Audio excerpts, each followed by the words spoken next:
Assalamualaikum warahmatullahi wabarakatuh. Waalaikumsalam warahmatullahi wabarakatuh. Bismillahirrahmanirrahim. Alhamdulillahi rabbil alamin.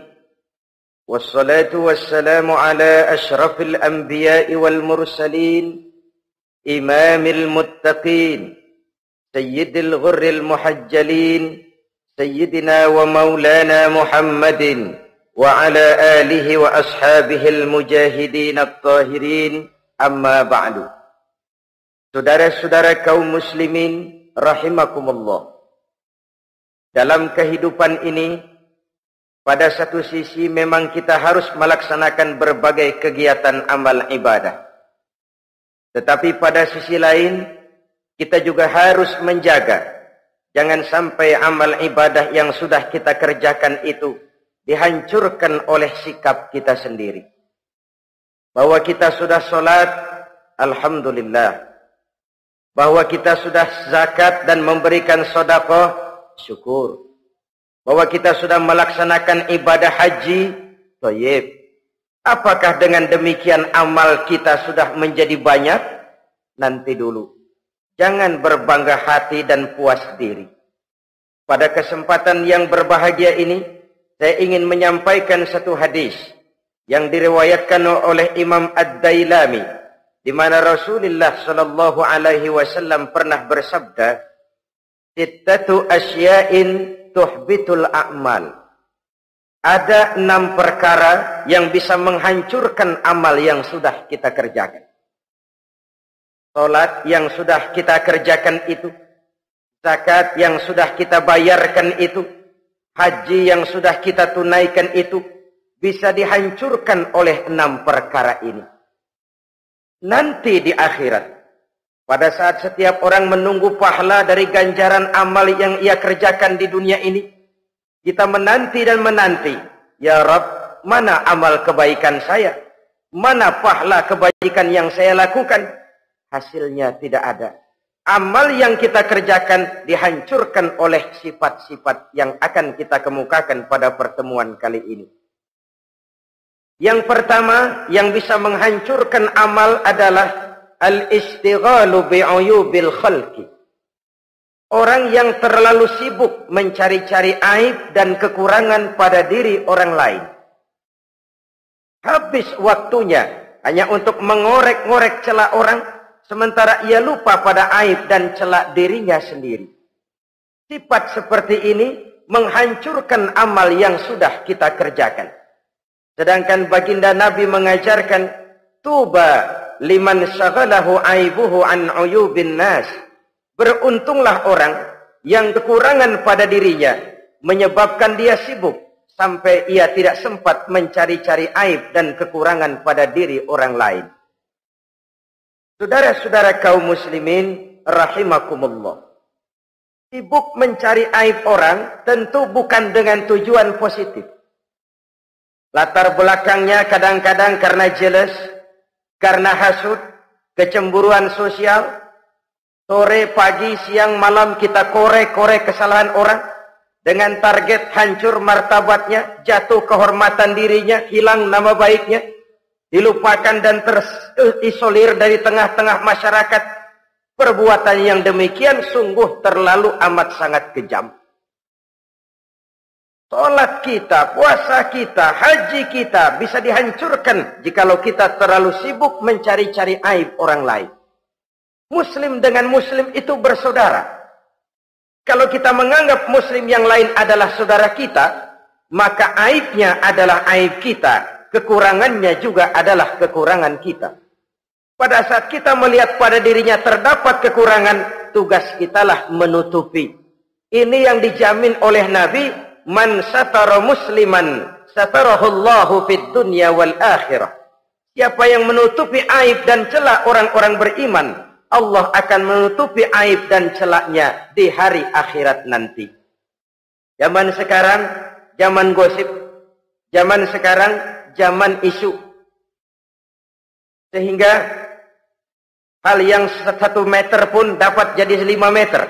Yang 5 meter dapat saja menjadi 10 meter. Kita sibuk membumbui hal-hal yang kita tidak tahu duduk perkara yang sebenarnya. Bahkan lebih celaka, kadang-kadang kita malah sok tahu. Memberikan vonis dari sudut pandang kita sendiri. Adalah tidak bijaksana jika kita mengukur baju orang lain dengan badan sendiri. Baju orang lain kita ukur pakai badan kita. Tentu saja enggak pas. Begitulah. Terlalu sibuk mencari-cari aib orang lain, menghancurkan amal ibadah yang sudah kita kerjakan. Na'udzubillah, summa na'udzubillah. Kadang-kadang hadir majelis taklim di pengajian, ngaji setengah jam, ngomongin orang 2 jam setengah. Tekor, defisit, belum bergeser dari majelis taklim. Ini kan penyakit rohani. Di mana kedudukan kita antara sesama muslim bagaikan satu tubuh. Kalau yang satu sakit, yang lain ikut merasakan sakit. Yang satu terhina, yang lain ikut merasakan terhina. Jadi pada saat kita melihat aib orang lain, kita ceritakan di mana-mana, kita bongkar di mana-mana, tentu satu hal yang jelas, kita tidak senang kepada orang itu. Kita tidak senang kepada orang itu. Dan kalau sudah tidak senang, maka fungsi persaudaraan bisa berubah menjadi permusuhan. Oleh sebab itu, kalau ada 2 orang berselisih, boleh kita bohong untuk mendamaikan 2 orang tadi. Misalnya si A sama si B berantem nih, jengkel, marah-marahan.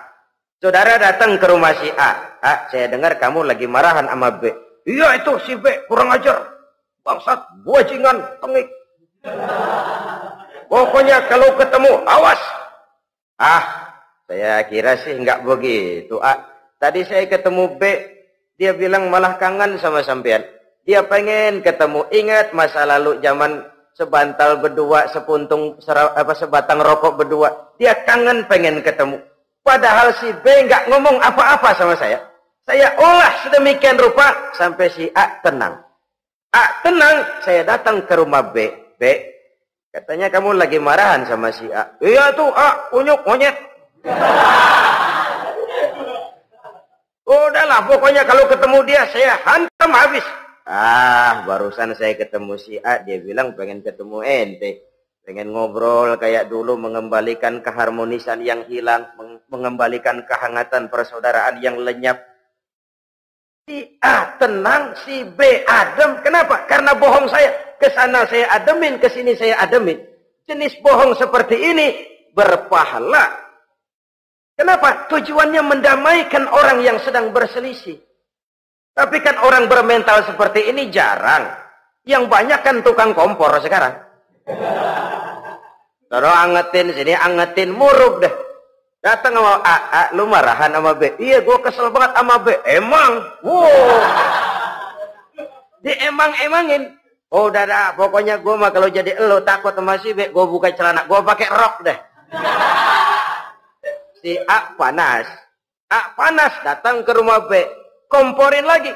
Dua-duanya panas, koslet, terjadi perkelahian. Biang iblisnya tukang kompornya. Sampai untuk mendamaikan 2 orang yang berselisih, diizinkan berdusta. Kenapa? Prinsip Islam itu islah.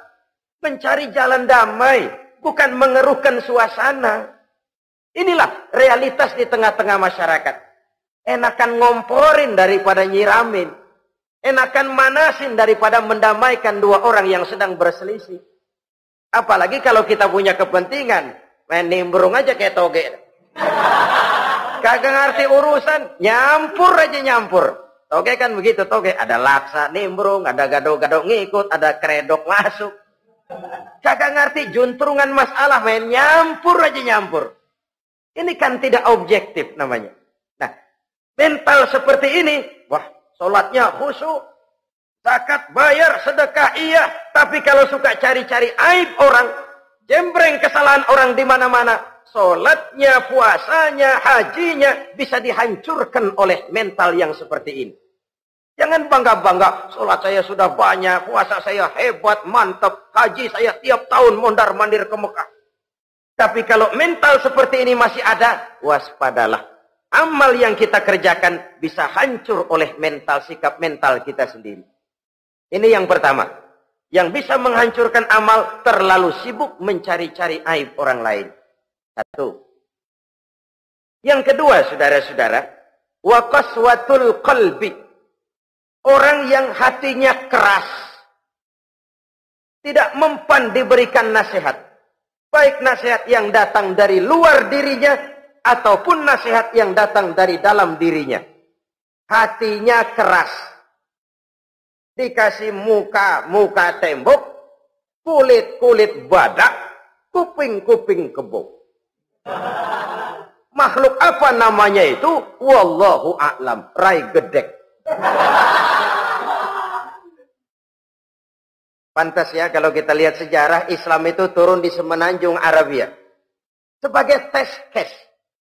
Masyarakat Arab 14 abad yang lalu dikenal keras, kasar, brutal, primitif. Dari berbagai aspek kehidupan. Standar, kalau di tengah masyarakat yang begitu keras Islam berhasil, masyarakat lain lebih mudah masuk.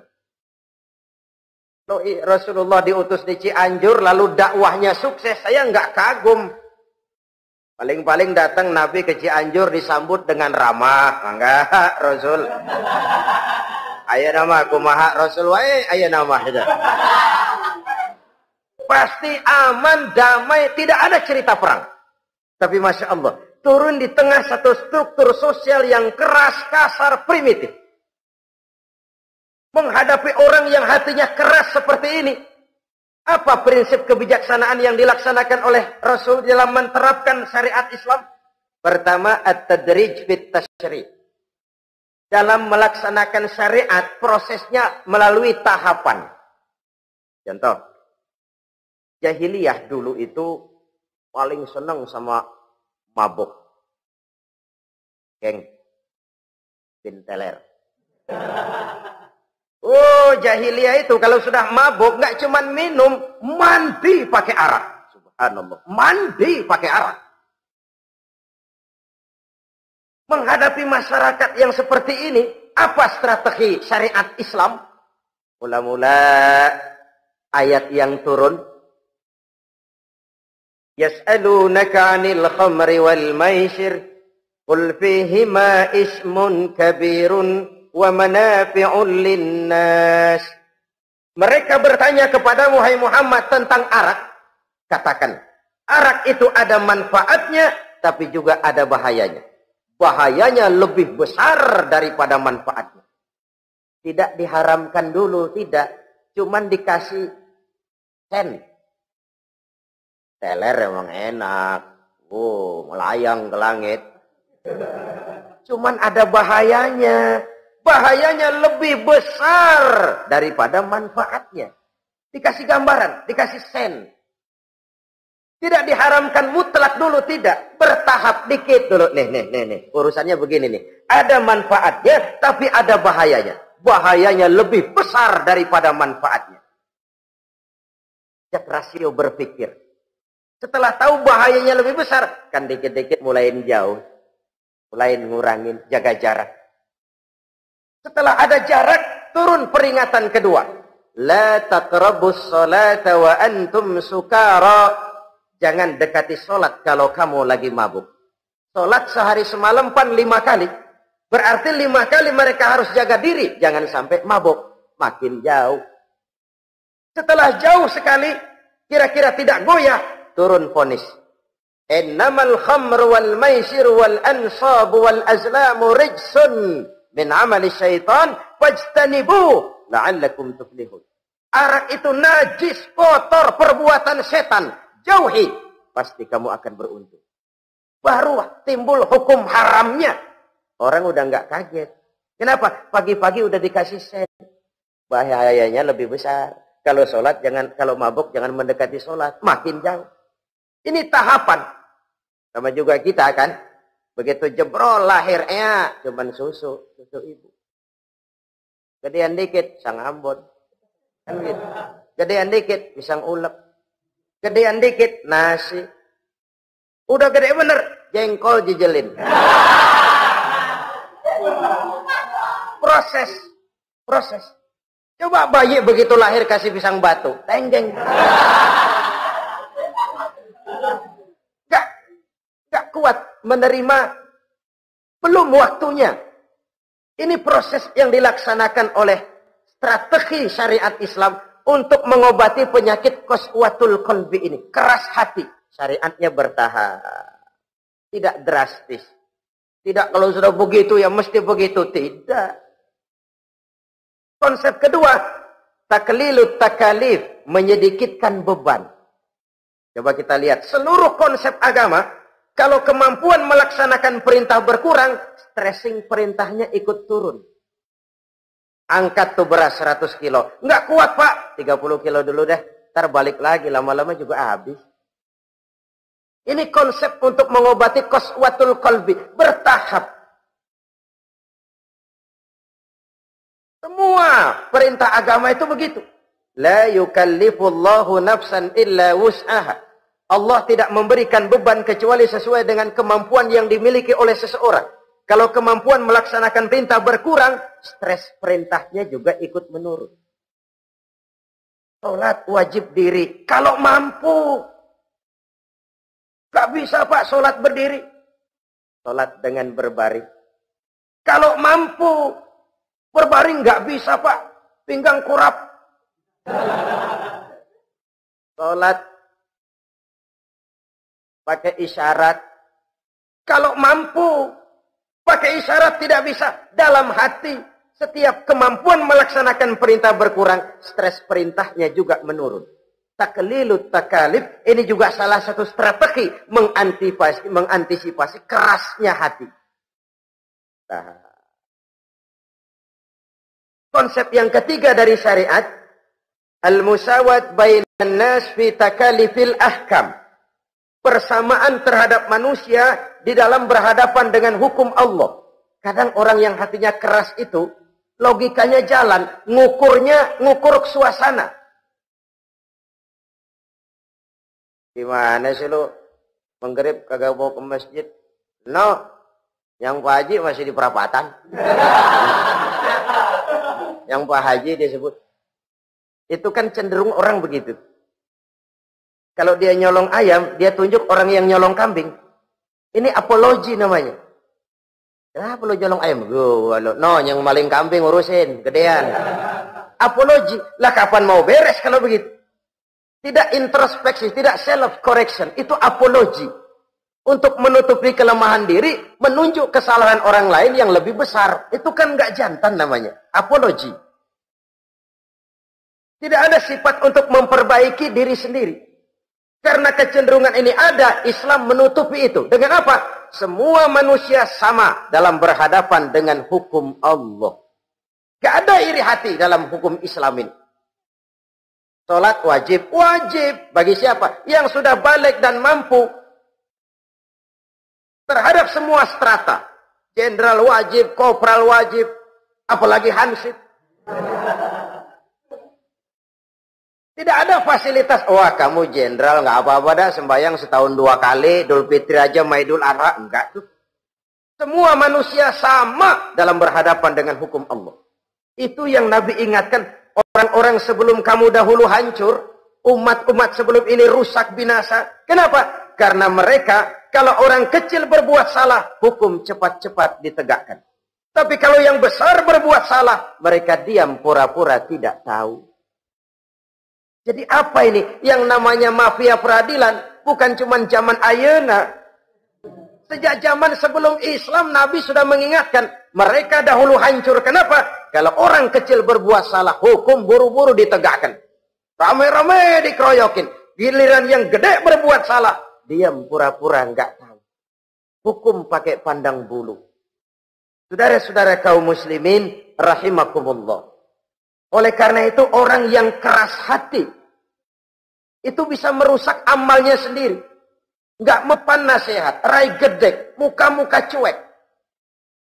Baik nasihat yang dari luar maupun nasihat yang dari dalam nggak mempan. Kan dalam hidup ini ada nasihat dari luar, dari orang lain, bisa dari fenomena kehidupan. Ini juga nasihat. Oh, dia itu kaya tapi pelit. Hatinya begitu ya. Katanya menteleng. Itu kan nasihat. Itu kan nasihat. Oh, dia waktu berkuasa tapi zalim, matinya begitu. Perutnya pancung.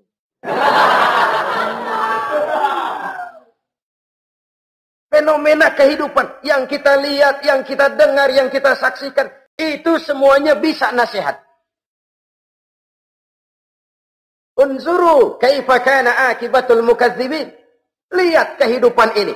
Dunia ini kan sebuah sekolahan besar. Semua yang kita lihat, kita saksikan, kita pelajari, bisa jadi contoh buat kita. Orang yang bijak, yang bisa mengambil hikmah dari manapun datangnya.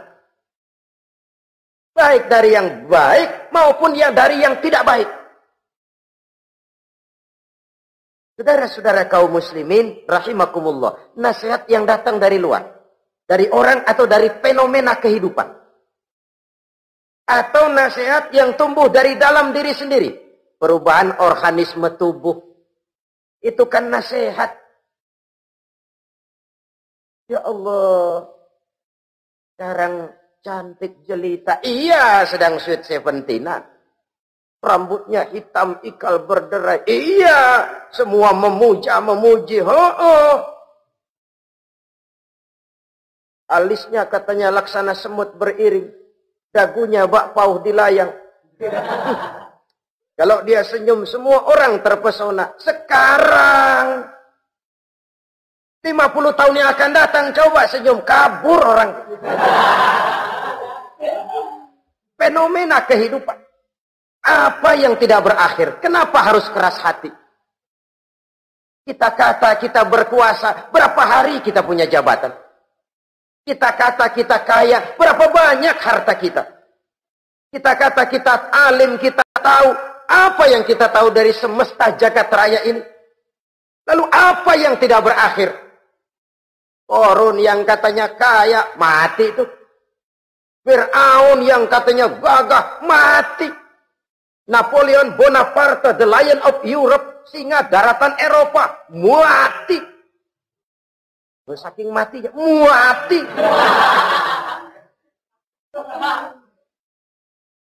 Kenapa harus keras hati? Kenapa tidak melihat perubahan fenomena alam sekitar ini? Apa yang tidak berakhir? Apa yang tidak selesai? Lalu apa yang mau kita sombongkan? Kenapa kita harus keras hati? Sehingga pantas dalam hadis kursi Allah menyatakan al-kibriya'u libasi. Sombong itu pakaianku. Manusia nggak pantas pakai pakaianku, kegedean. Pakaian Allah mau dipakai. Kalau Allah sombong, udah pantas aja udah. Kenapa? Kagak ada Tuhan lain selain dia. Udah pantas dia nyombong. Kita nyombong apaan? Oleh sebab itu, beruntung orang kalau diberikan hati yang lembut, mudah menerima kebenaran, peka terhadap kesulitan orang lain, ringan tangan memberikan pertolongan buat mereka yang memang memerlukan. Dan enggak semua orang dikasih begitu. Enggak semua orang. Lain ya, Umar bin Khattab sikapnya keras, tapi hatinya gampang menerima kebenaran. Nah, lain loh orang kayak begini. Keras sikap boleh keras, tapi hati mudah menerima kebenaran. Wah, kalau Umar kerasnya kan luar biasa. Tapi hatinya kok gampang menerima kebenaran. Ini hidayah. Coba lihat waktu berita Rasulullah meninggal dunia. Sampaikan oleh para sahabat, Umar jengkel, cabut pedang. Siapa bilang Muhammad mati, saya tabas batang lehernya. Dia nggak siap menghadapi kenyataan. Emosinya yang jalan, bukan rasionya. Keras. Bilang deh, Muhammad meninggal. Saya tabas batang lehernya. Untung ada Sayyidina Abu Bakar. Beliau tidak bicara langsung, cuma pidato. Ayyuhan nas, man kana ya'budu Muhammadan fa inna Muhammadan qad mata. Wa man kana ya'budu Allah fa inna Allah hayyun la yamut. Hai manusia, siapa yang menyembah Muhammad, Muhammad sudah meninggal. Tapi siapa yang menyembah Allah, Allah maha hidup dan tidak akan pernah mati buat selama-lamanya. Sayyidina Umar tersentak. Subhanallah, saya salah.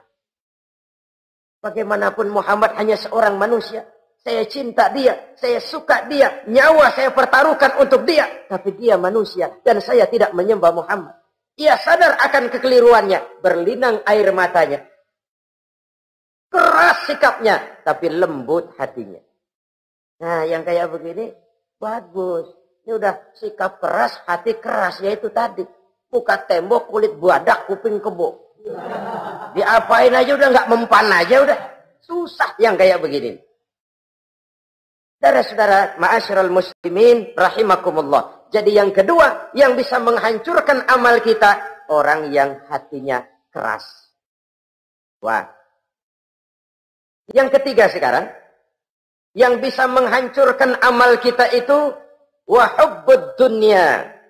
Orang yang terlalu cinta kepada dunia. Nih, pakai kalimat terlalu ya. Kalau sekadar cinta kepada dunia, why not? Kita cinta anak dan istri, wajar. Kita cinta harta benda, tentu. Kita cinta sanak famili dan seluruh handai tolan, memang. Kita juga cinta kepada bangsa dan tanah air. Itu bagian dari iman, persilahkan. Yang tidak boleh itu kalau sudah pakai kalimat terlalu. Terlalu. Sebab kalau sudah terlalu, itu sudah di luar kontrol. Orang lalu menghalalkan segala cara. Terlalu cinta kepada jabatan. Akhirnya bergeser. Sholat menghadap Allah. Dengar mau pindah jabatan ke tempat kering. Gerasak gerusuk nyari dukun. Ini kan namanya iya kanak budu wa dukun nastain. Nggak bisa wong itu satu paket. Kalau iya kanak budu wa iya kanastain. Kalau hanya kepadamu ya Allah kami menyembah, hanya kepadamu kami minta tolong. Ini paket, jangan dipisah-pisah. Menyembahnya kepada Allah, minta tolongnya kepada yang lain. Sinkret, bercampur. Iya kalau es campur enak. Tapi kalau agama dicampur dengan yang lain, nggak enak rasanya. Sama juga begini, ada gelas ya. Kalau sepenuhnya diisi bensin, itu ketahuan, bisa diminum motor. Kalau sepenuhnya diisi air putih, jelas bisa diminum orang. Tapi begitu separuh diisi bensin, separuh diisi air putih, kacau dah. Motor minum, mogok. Orang minum, mabok. Dijual juga nggak laku. Kenapa? Sinkret. Maka Allah pesan, wala talbisul haqqa bil batil. Jangan kau campur aduk yang hak dengan yang batil. Saudara-saudara kaum muslimin rahimakumullah. Begitulah terlalu cinta kepada dunia sering menyebabkan orang out of control. Bergeser dari garis yang telah ditentukan oleh Allah. Apalagi di zaman sekarang ini. Persaingan hidup makin tajam. Tensi ekonomi semakin tinggi. Gaya hidup semakin konsumtif. Sementara lapangan kerja semakin sulit.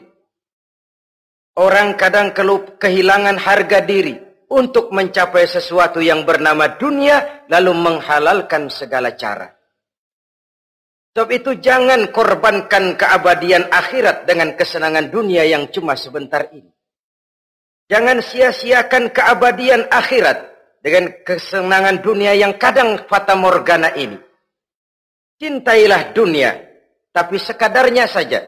Sebagai ladang untuk menanam bagi kepentingan di akhirat nanti. Terlalu cinta kepada dunia bisa menghancurkan amal yang sudah kita kerjakan. Ini yang ketiga. Yang keempat, wa qillatul haya. Orang yang sedikit rasa malunya. Rasa malu merupakan bagian daripada nilai-nilai keimanan. Apabila rasa malu berkurang, artinya nilai iman juga ikut menurun. Kita melihat sekarang ini banyak orang pakai pepatah Arab dalam hidup ini. Bul ala zamzam fatu'raf, kata orang Arab. Kalau kepengen terkenal, kencingi sumur Zamzam. Itu bakal ngetop ke seluruh dunia. Sumur Zamzam dikencingin. Itu akan terkenal ke seluruh dunia. Terkenal apanya? Terkenal gilanya. Jadi apa maksud pepatah ini? Kalau pengen cepat terkenal, bikin yang aneh-aneh. Yang orang lain nggak kerjain, kerjain. Yang orang lain nggak pakai, pakai. Nanti kan aneh, dilihat orang. Kalau dilihat orang kan cepat ngetop. Pantas apa tidak nomor 18. Yang penting terkenal aja dulu dah. Artinya apa? Rasa malu dikuburin. Rasa malu disingkirin. Kalau sudah sedikit rasa malu, tidak terhalang melakukan perbuatan-perbuatan yang negatif. Satu contoh. Tujuan utama diperintahkan berpakaian, itu kan menutup aurat. Tapi Rasul pernah mengatakan, satu saat nanti akan muncul perempuan, nisa'un, kasiyat, ariyat, ma'ilat, mumilat, ru'usuhunna ka'asnimatil bukhtil ma'ilat.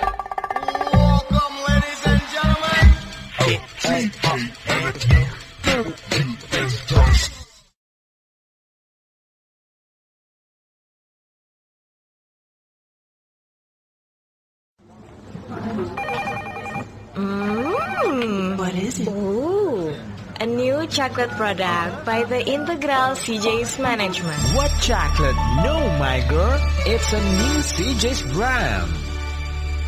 Kepalanya ditata begitu rupa persis kayak punggung onta. Itu rambut lagu apa tahu deh. Ini kan fenomena berpakaian tapi telanjang. Kenapa? Yang dikejar mode, yang dikejar merek. Kiblatnya Paris, London, Roma. Imamnya siapa? Pierre Cardin, Christian Dior, Escada, Etienne Egner. Merek yang dikejar, mode yang dikejar, aurat pontang-panting. Ditambah oleh tayangan-tayangan berbagai iklan yang merangsang anak-anak kita untuk hidup konsumtif. Yo, iyo. Cocok iya jeng urang yo. Terangsang dia untuk konsumtif. Dihadapkan kepada kenyataan. Suasana ekonomi nggak menunjang. Orang tua lemah ekonominya. Dia lihat sekelilingnya, ternyata yang lain juga begitu. Banyak teman senasib, kumpul. Disingkirkan rasa malu. Akhirnya tukang bajai ditodong. Qillatul haya, sedikit rasa malu. Kalau sedikit rasa malu, dia tidak terhalang lagi melakukan perbuatan-perbuatan yang negatif. Dan itu berarti menghancurkan amal-amal yang lain. Sebab itu budaya malu ini sangat penting. Coba kalau dia hinggap di hati seorang pejabat. Pejabat yang punya rasa malu, Masya Allah, membawa manfaat yang besar buat rakyatnya. Contoh saja ya, di Jepang itu ada Perdana Menteri Hosokawa, saudara-saudara dengar. Baru 8 bulan jadi Perdana Menteri. Dia dijuluki Mr. Clean, Mr. Bersih. Diisukan terlibat skandal, cuma 4-6 miliar rupiah. Itu pun buat kampanye kemenangan partainya.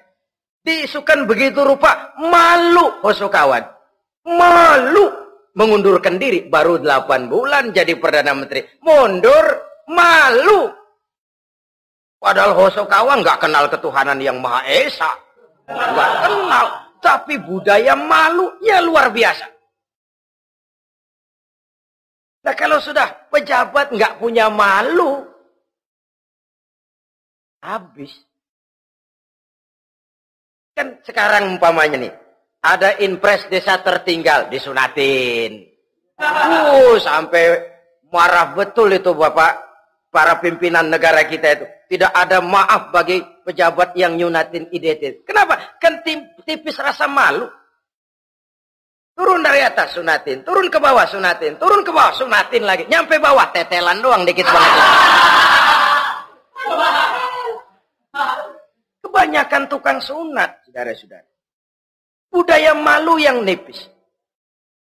Orang kaya kalau punya budaya malu, bawa rahmat bagi lingkungannya.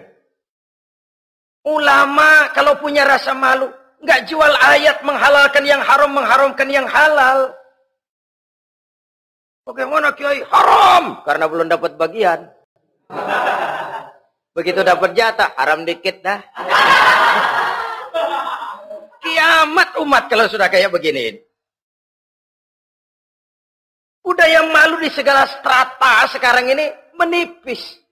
Dan itu tentu berangkat dari kualitas keimanan. Ini yang perlu dipompa ke permukaan. Dan dilematis memang sering terjadi. Satu contoh, pada satu sisi kita menggalakkan proyek pariwisata. It's okay, kita perlu devisa. Tapi pada sisi lain kita harus menjaga nilai-nilai luhur dari budaya bangsa kita. Jangan sampai kemasukan wisata mancanegara, lalu budaya mereka yang tidak sesuai juga ikut kita serap. Bule masuk ke Indonesia, pakaian seenaknya, dia mau udah pantas aja udah. Perempuan ayab-ayaban ke pasar pakai kutang doang, bule pantas aja. Bocah kita ayab-ayaban ke pasar pakai kaos kutang, perempuan mana panok melulu.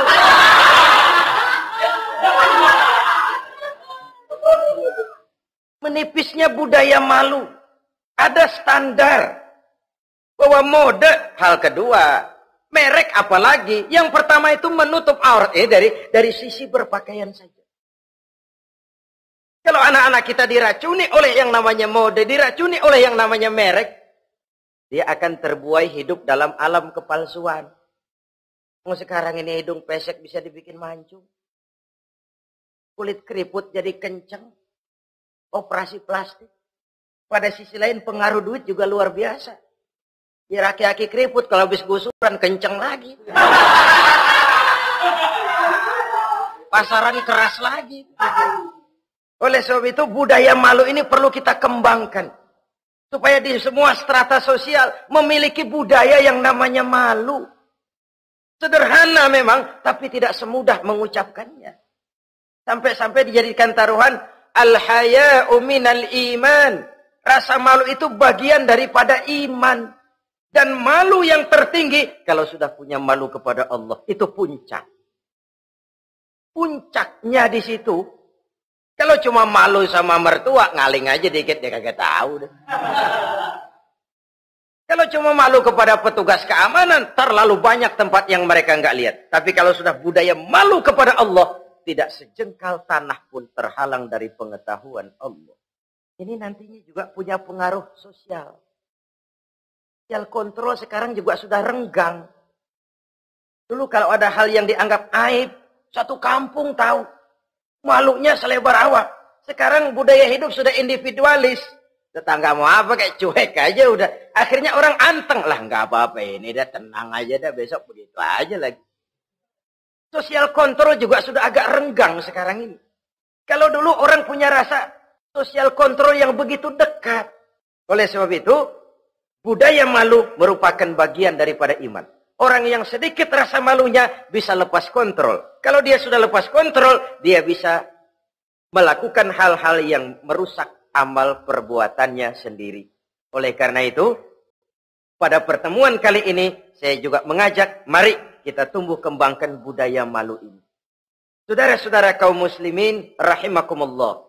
Yang kelima, yang bisa menghancurkan amal kita, watulul amal. Orang yang terlalu panjang angan-angannya.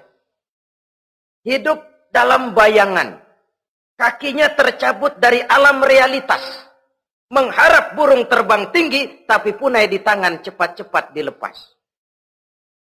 Akhirnya burung di tangan terlepas, punai juga tidak datang.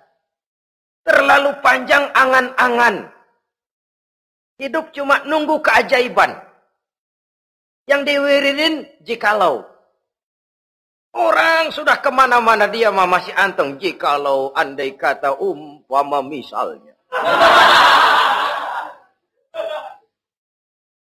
Islam bukan agama orang pemalas yang selesai sholat lalu berpangku tangan. Ada orang yang cuma sujud saja rezekinya mengalir. Ada.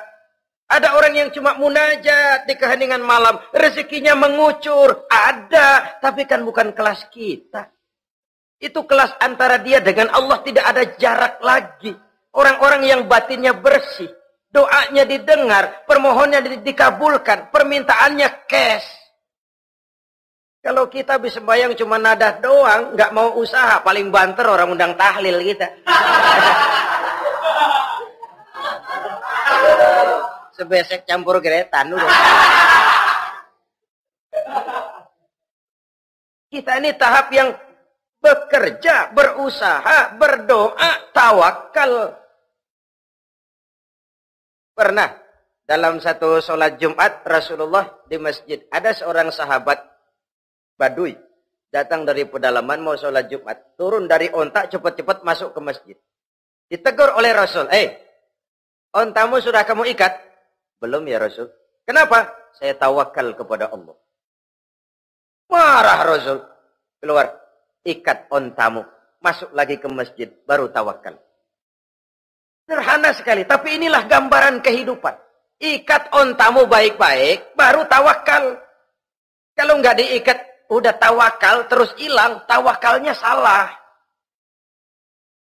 Sudah diikat rapi-rapi, masih hilang juga. Nah, tawakalnya benar. Sudah usaha, sudah ikhtiar. Toh hilang juga. Gambarannya sederhana. Ikat ontamu baik-baik, lalu masuk ke masjid, barulah engkau bertawakal. Jangan onta dibiarin keliaran, lalu tawakal. Tawakalnya yang salah. Saudara-saudara kaum muslimin, rahimakumullah. Islam mengajarkan keseimbangan. Kita wajib berusaha, tapi tidak wajib untuk berhasil. Hasil itu hak prerogatifnya Allah. Berusahalah sebagaimana harusnya di satu sisi, tapi minta tolonglah kepada Allah di sisi lain. Ada keseimbangan. Orang yang terlalu panjang angan-angannya biasanya malas bekerja. Terangsang ngejar kerjaan yang gede, yang kecil kagak dikerjain. Akhirnya yang kecil lewat, yang gede kagak datang. Padahal rezeki itu kan yang penting mudawamahnya ya, rutinnya. Biar banyak tapi begitu sekali datang banyak, begitu stop 10 tahun kagak datang terus. Sengsara juga. Yang penting mudawamah, kontinunya itu. Biarin duit sih banyak, asal rutin aja. Gak apa-apa. Tulul amal, terlalu panjang angan-angan. Hidup di alam bayangan. Terlepas kaki dari akar kenyataan. Hidup ini kan kenyataan, harus dihadapi secara nyata. Islam ini agama yang wajar, hiduplah secara wajar. Jangan melakukan sesuatu yang memang bukan makom kita di situ. Artinya apa? Kalau memang kita cangkir, lalu minta air seember, kan lebihnya mubazir. Cangkir, minta air diisiin seember. Buat apa lebihnya? Bukan makom kita. Jangan tercabut dari akar kenyataan. Siapa sih kita ini? Jangan ibadah baru ala kadarnya, sikap udah kayak wali. Iyalah kalau wali cuma sujud, permohonannya makbul. Kenapa? Dia dengan Allah itu nggak ada jarak. Kita, lapisan dosa kita yang bikin jarak. Makanya sering dijelaskan ya. Kalau ada hadis, siapa yang baca Bismillahirrahmanirrahim, dia lewat di atas air, beku itu air, dia bisa jalan di atas air. Bismillah saja bisa jalan di air. Tapi kan soalnya kemudian, bismillahnya orang yang bagaimana? Model kita, maaf lah, 1000 kali baca bismillah, lewat di empang, tenggelam kita. Bukan bismillahnya yang lain. Yang baca mentalnya, pribadinya yang lain. Makom kita belum di situ. Kalau memang makom kita masih harus berusaha. Bahwa nanti Allah berikan rizki lewat jalan yang tidak kita sangka-sangka. Itu sih urusan Allah. Itu sih haknya Allah. Tapi urusan kita harus berusaha sebagaimana harusnya kita berusaha. Ya, emang jodoh dari Tuhan, apanya pakai nyari, ntar juga aja datang cuma nenek-nenek kali.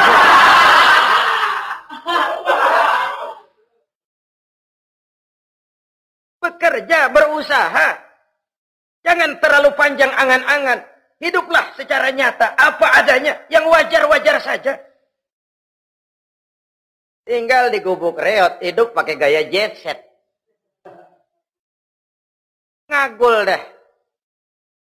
Sama merek mobil kenal banget, mobil orang-orang. Udah bukan main kalau ngomong deh.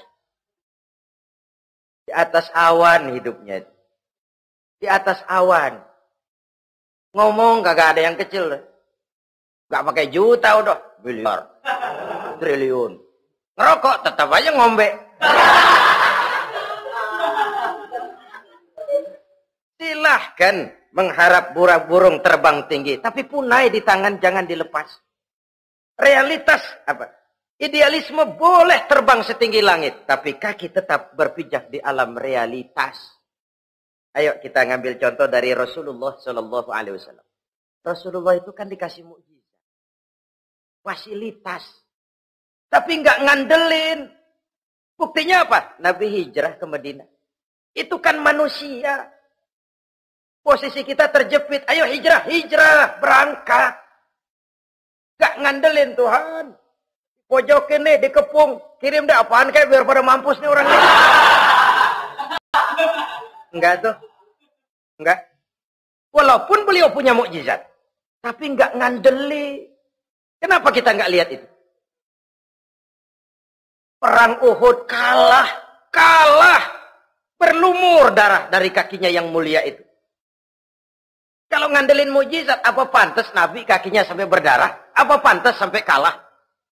Kenapa enggak rekes, simsalabim, hancur musuh? Tidak, beliau tidak tercabut dari akar kenyataan. Beliau manusia, hidup dan berjuang secara manusiawi. Perkara Allah mau kirimkan mukjizat, itu haknya Allah. Waktu di Taif, saudara masih ingat. Dilontari dengan batu, menghindar ke kebun anggur. Turun malaikat Jibril, Muhammad, innallaha amarni an uti'ak. Allah perintahkan saya datang menemuimu di sini untuk mendengar komandomu. Sekarang apa mau kamu? Kalau mau kau orang Taif yang melontari kau dengan batu hancur, saat ini saya angkat Jabal Uhud. Saya timpakan mereka biar mati semua. Bagaimana? Dalam keadaan terpojok, dilemparin batu, dikeroyokin, menghindar ke kebun anggur, turun Jibril nawarin bantuan. Apa jawab Nabi? Jangan Jibril. Jangan. Saya diutus bukan buat ngancurin orang. Saya ini rahmah bagi alam. Tapi kamu disambitin. Biarin. Saya berjuang jangka panjang Jibril. Kalau sekarang mereka ingkar. Barangkali nanti anak-anaknya mau beriman. Saya tungguin anak. Kalau anaknya kafir lagi Muhammad. Cucunya. Oh, susah Muhammad, susah. Kenapa? Bagaimana bapak, begitu anak. Tidak begitu. Lalu mau kamu apa? Saya mendoakan mereka. Allahumma hdi qaumi fa innahum la ya'lamun. Ya Allah, berikan hidayah kepada mereka yang nyambitin saya. Karena mereka enggak tahu. Disambitin, berdarah, yang nyambitin didoakan. Pada satu sisi ini menunjukkan tingginya akhlak Nabi. Pada sisi lain ini menunjukkan Nabi juga mengatur strategi secara manusia. Tidak simsalabim. Tidak tercabut dari akar kenyataan. Padahal kita kalau lagi kepepet, ada yang nolongin, kan demen banget. Kali mah kalau kita yang jadi nabi tuh, disambitin orang, turun Jibril, bagaimana hancurin? Sikat Jibril dah. Habisin aja, habisin. Hijrah ini usaha ikhtiar manusiawi. Perang kalah manusiawi. Putra tercinta wafat, berlinang air mata, manusiawi. Sakit, manusiawi. Padahal punya mukjizat. Tapi nggak ngandelin. Semua nabi juga gitu. Nabi Musa dikasih tongkat. Tapi berapa kali tuh tongkat dipakai? Waktu ngelawan tukang sihir, waktu nyebrang di Lautan Merah. Itu aja. Selebihnya Nabi Musa berjuang secara manusia, berusaha. Gak mentang-mentang punya mukjizat tongkat, tiap dapat kesulitan, awas tongkat.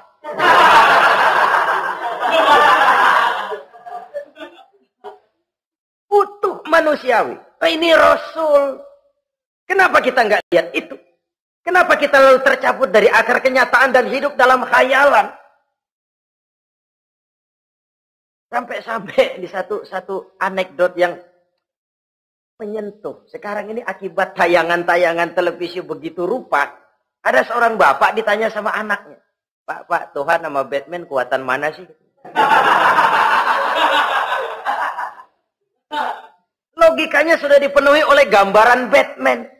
Bahwa Batman itu kuat, gagah, menolong yang lemah. Timbul logika. Kuatan mana sama Tuhan katanya. Pengaruh yang dia lihat itu membentuk opini. Sama juga sekarang coba lihat ibu-ibu. Kalau udah Cassandra, itu masakan ditinggal tuh angus di dapur.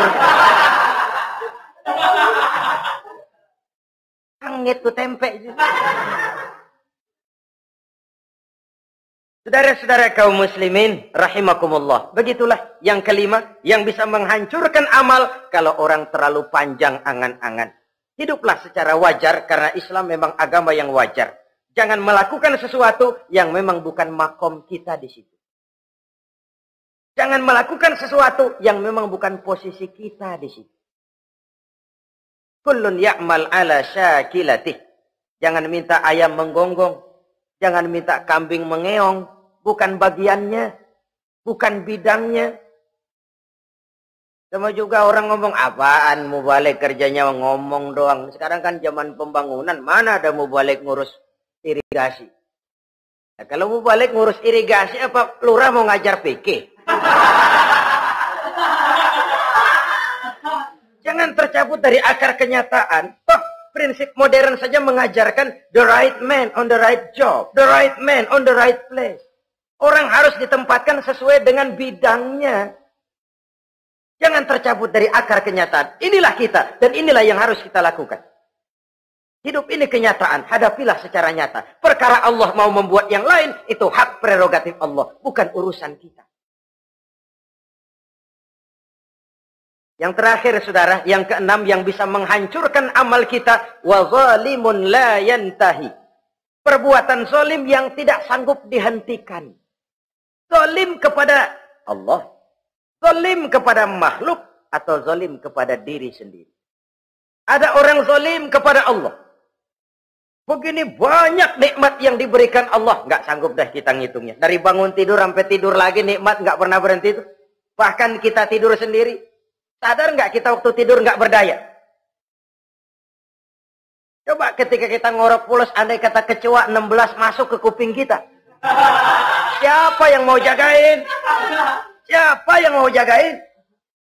Nikmat. Belum pernah nikmat Allah berhenti. Begini banyak nikmat yang diberikan. Dan Allah cuma minta satu. Syukuri nikmat itu. Kalau kamu syukuri, aku tambah. Kalau kamu ingkar, asal tahu saja azabku itu pedih, kata Allah. Orang yang zalim kepada Allah. Orang yang tiap hari memakan nikmat Allah. Tapi enggak pernah mensyukurinya. Akaltum ni'mata rabbikum walam tashkurulah. Kamu makan nikmat Tuhanmu. Tapi enggak pernah kamu bersyukur kepadanya. Itu zalim kepada Allah. Pak, dalam hidup ini kan kita dikasih waktu 24 jam sehari semalam.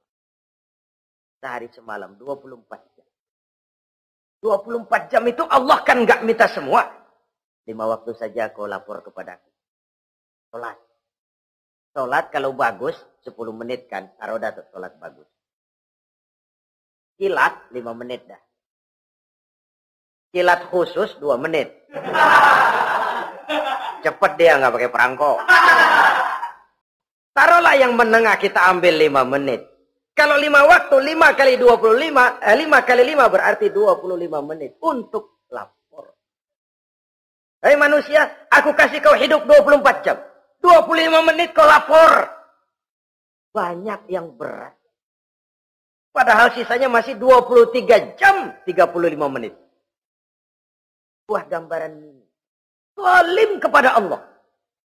Padahal zalim kepada Allah yang rugi bukan Allah. Se-ASEAN tidak ada yang sujud. Apa Allah tekor? Apa Allah lalu berhenti jadi Tuhan? Apa Allah lalu jadi lemah? Tidak. Zalim kepada Allah artinya juga zalim kepada diri sendiri. Lalu zalim kepada sesama makhluk. Kadang tidak kita sengaja. Karena itu dalam Islam tidak ada kebebasan mandiri. Ya contohnya ya, kita beli radio. Kita setel di rumah kita sekeras-kerasnya. Terus dalam hati nih, radio gue. Beli gue, pakai duit gue. Gue setel di rumah gue. Sekeras-kerasnya, urusan apa sama orang? Kata kita. Tetangga kita kan boleh juga ngomong begitu. mata gue. Yang ngantuk gue. Gue tidur di kamar gue. Ngapa suara radio lu masuk kemari?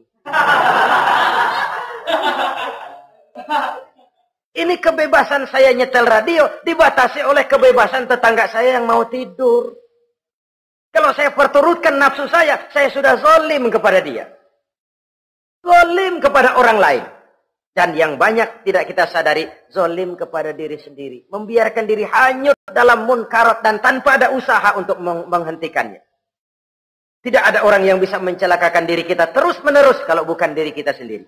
Tidak ada yang bisa menyelamatkan diri kita kalau bukan kemauan kita yang tinggi untuk menyelamatkannya. Allah sudah ciptakan kita dalam bentuk yang paling mulia. Fi ahsani taqwim. Dari sekian banyak makhluk yang diciptakan Allah, tidak ada yang sekomplit, seindah, secantik manusia. Ini harus dijaga. Jangan posisi yang sudah tinggi ini kita rendahkan sendiri. Fi ahsani taqwim posisi kita. Tapi kita rendahkan. Kita kembali asfala safilin. Posisi yang paling rendah. Kita zalimi diri kita sendiri. Karena itu, zalim kepada Allah, zalim kepada orang lain, zalim kepada diri sendiri, akarnya sama. Mendatangkan kerugian. Dan bisa merusak amal yang sudah kita kerjakan.